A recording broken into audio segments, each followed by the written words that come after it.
Assalamualaikum warahmatullahi wabarakatuh. Kita lanjut dengan materi kedua bagian kedua untuk yang kuliah mengenai ruang sampel terbatas dan kombinatorika. Sekarang kita masuk ke kombinatorika sendiri. Saya akan banyak menjelaskan bagian ini dengan contoh-contoh ya, biar Anda lebih mudah memahami bagaimana menggunakan kombinatorika, biar ini bisa Anda aplikasikan di kesempatan manapun. Nah kombinatorika sendiri ini digunakan untuk mengetahui berapa banyak ruang sampel atau target keluaran yang kita butuhkan. Jadi nanti kita bisa gunakan target keluaran yang kita punya itu berapa, kemudian ruang sampelnya juga pasti kita hitung dulu terlebih dahulu ya. Jadi semestanya itu kita hitung terlebih dahulu, kemudian target keluarannya berapa, baru kita bisa menghitung probabilitasnya. Nah, seperti yang dilihat di sini, Anda lihat di sini. Nah, ini kan yang pertama adalah semestanya ya, kemudian target keluarannya. Nah, ini kan Anda harus tahu secara pasti berapa jumlahnya. Kalau meleset ya berarti Anda meleset menghitung probabilitas dari kejadian tersebut. Nah, jadi yang perlu Anda ketahui ada 4 hal penting ya, dari untuk menentukan kombinatorika itu. Yang pertama adalah berapa banyak kita melakukan eksperimen tersebut. Jadi berapa kali kita mengambil bagian dari komponen semesta tersebut. Kita notasikan dengan variabel k.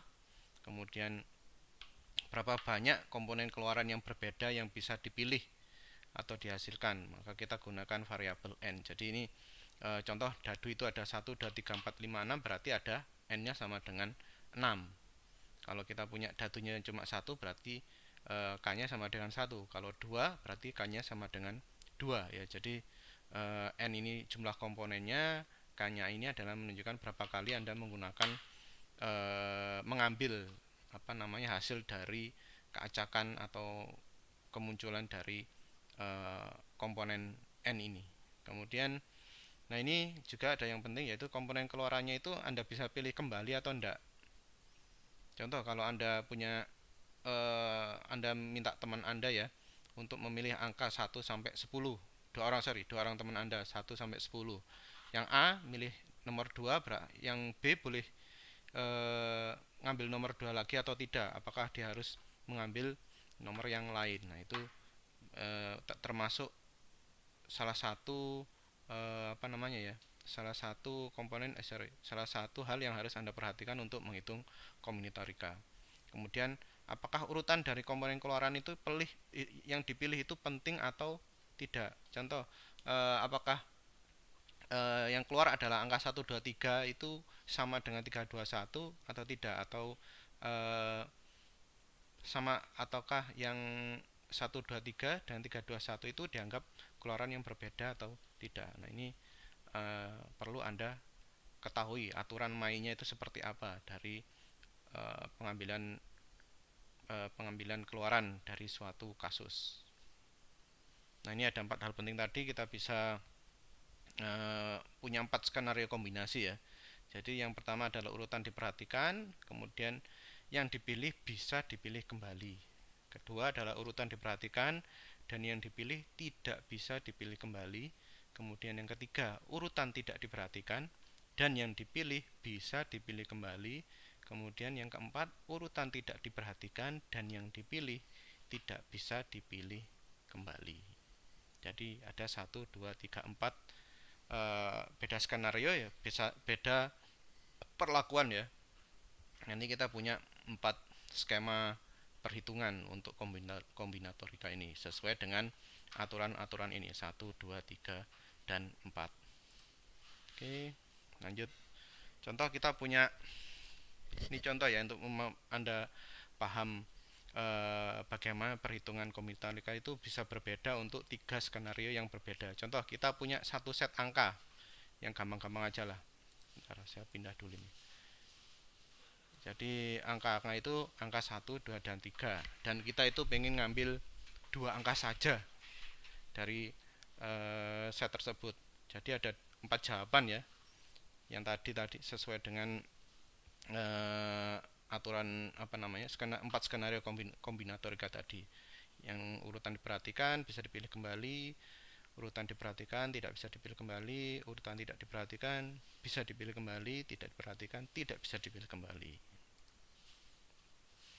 Nah, ini yang pertama, kita punya satu set angka tadi kan 1, 2, 3, kita ingin mengambil 2 angka saja. Nah, oke, sebentar ya. Oke, kita lanjut lagi sampai mana tadi ya?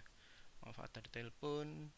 Oke, kita lanjut di hasil yang pertama dari soal ini untuk skenario pertama. Jadi urutannya diperhatikan, kemudian yang sudah muncul, angka yang sudah muncul itu bisa Anda pilih kembali. Maka hasilnya ada 11, 12, 13. Jadi untuk angka 1 ada 1, 2, dan 3, angka 2 ada 1, 2, 3, angka 3 1, 2, 3. Jadi ada berapa ini? 1, 2, 3, 4, 5, 6, 7, 8, 9. Jadi probabilitas keluaran yang jumlah keluaran yang mungkin itu ada 1, 2, 3, 4, 5, 6, 7, 8, 9.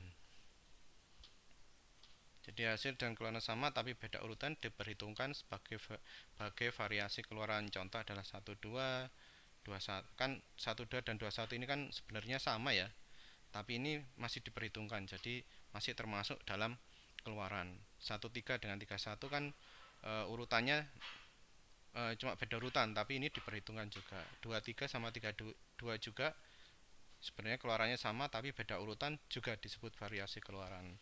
Kemudian angka yang sama juga bisa Anda ambil, yaitu 1, 1, 2, 2, dan 3, 3. Kan kalau ini tidak bisa diambil maka ini tidak akan muncul. Oke, lanjut. Nah, ini yang skenario kedua, urutan diperhatikan tapi yang sudah dipilih tidak bisa dipilih kembali. Otomatis apa ya, yang tadi yang mirip tadi tidak akan keluar. 1, 1, 2, 2, 3, 3 tidak akan keluar. Berarti kita kurangi berapa? 3. Jadi yang sebelumnya ada berapa ini? 9. Sekarang tinggal 6 ya. Selanjutnya, nah ini kita punya satu urutan diperhatikan dan yang dipilih bisa dipilih. Oh sorry, ini yang tadi ya. Nah, oke. Sorry. Yang ketiga, kita punya satu set angka tadi, kemudian skenario nya jadi urutan tidak diperhatikan dan yang dipilih bisa dipilih kembali. Nah, Anda lihat di sini yang 11, 12, 13, 22, 23, dan 33. Nah, Anda lihat di sini urutan tidak diperhatikan, berarti kalau yang 1 dengan 21 itu kan cuma beda urutan ya, itu cuma muncul satu kali tok. Itu satu variasi. 13 dengan 31 juga muncul sekali tok, karena dianggap satu variasi. Kemudian 23 dan 32 itu hanya muncul sekali tok. Contoh 32. Jadi hanya karena dianggap sebagai satu variasi keluaran yang sama. Jadi tinggal berapa ini? 1, 2, 3, 4, 5, 6. Nah, yang keempat. Yang keempat adalah urutan tidak diperhatikan dan yang dipilih tidak bisa dipilih kembali. Nah, ini kalau urutan tidak diperhatikan, kemudian yang dipilih tidak bisa dipilih kembali, otomatis yang ini tadi kalau dibandingkan yang ini kan tinggal dihilangkan yang 1, 1, 2, 2, dan 3, 3-nya. Jadi berkurang menjadi hanya 3 saja. Jadi yang muncul adalah 1, 2, 1, 3, dan 2, 3. Jadi hasil 1, 2, 2, 1, 3, 1 hanya muncul salah satunya karena dianggap satu variasi keluaran yang sama. Kemudian 1, 1, 2, 2, dan 3 tidak muncul karena ya, nilai yang sudah dipilih dalam satu kesempatan tidak bisa dipilih lagi. Jadi dia hanya menghasilkan 3 keluaran yang mungkin. Oke ya. Lanjut. Nah, jadi kita ulangi ya pemahaman kita. Jika kita punya satu set angka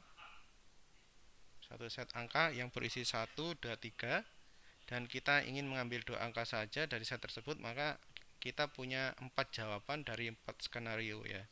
Jadi kalau yang urutan diperhatikan, yang dipilih bisa dipilih kembali, itu ada 11, 12, 13, 21 dan seterusnya. Anda bisa lihat.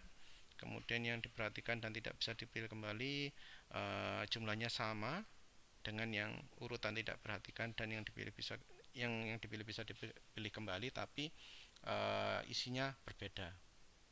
Oh, maaf ya, ini tidak konsisten, ini irisnya sama ini ya, kurung kurawal semua harusnya.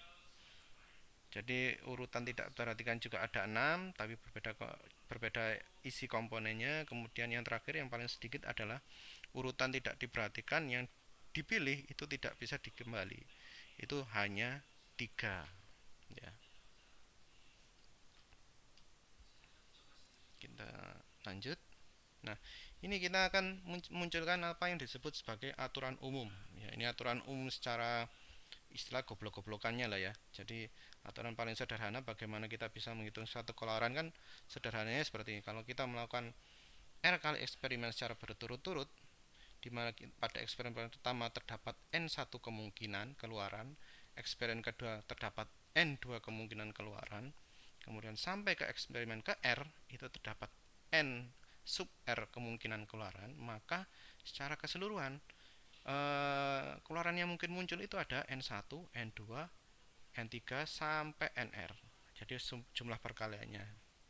Nah, aturan ini disebut sebagai fundamental principle of counting atau prinsip perkalian. Prinsip dasar perhitungan, atau juga disebut sebagai prinsip perkalian atau multiplication principle.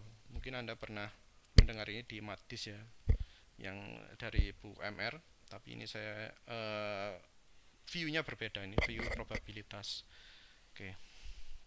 Saya contohkan sebentar. Contoh ya, kalau Anda kelihatan ya di sini.